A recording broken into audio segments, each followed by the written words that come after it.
ఈరోజు నేను ఈ వీడియోలో క్యారెట్ బీరకాయ పచ్చడి ఎలా తయారు చేసుకోవాలో చూపించబోతున్నాను. దానికోసం ముందుగా పచ్చిమిరపకాయలని మధ్యలో కట్ చేసుకుని వేసుకోవాలి. అలాగే ఆయిల్ వేసుకుని వీటిని ఫ్రై చేసుకుంటూ క్యారెట్ ముక్కలు కూడా వేసుకుని క్యారెట్ మెత్తబడే వరకు వేయించుకోవాలి. క్యారెట్ పూర్తిగా వేగిన తర్వాత బీరకాయ ముక్కలు కూడా వేసుకోవాలి ఇందులోకి. ఈ బీరకాయ నుంచి నీరు వస్తుంది కదా, మరీ సిమ్లో కాకుండా మీడియం ఫ్లేమ్లో పెట్టి వేయించుకోవాలి. మరీ ఎక్కువగా నీరు రాకూడదు.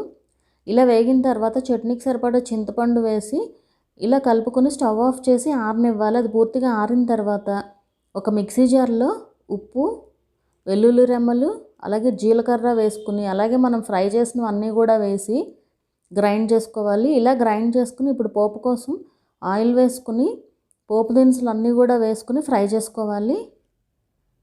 ఇవన్నీ కూడా వేసి ఫ్రై అయిన తర్వాత తీసుకుని వెళ్ళి చట్నీలో వేసుకుని కలుపుకున్నామంటే క్యారెట్ బీరకాయ పచ్చడి రెడీ అయిపోతుందండి. ఇది రైస్లోకి అలాగే టిఫిన్స్లో కూడా చాలా బాగుంటుంది టేస్ట్. వీడియో నచ్చితే కనుక లైక్ చేయండి. అట్లాగే ఛానల్ని కూడా సబ్స్క్రైబ్ చేసుకోండి.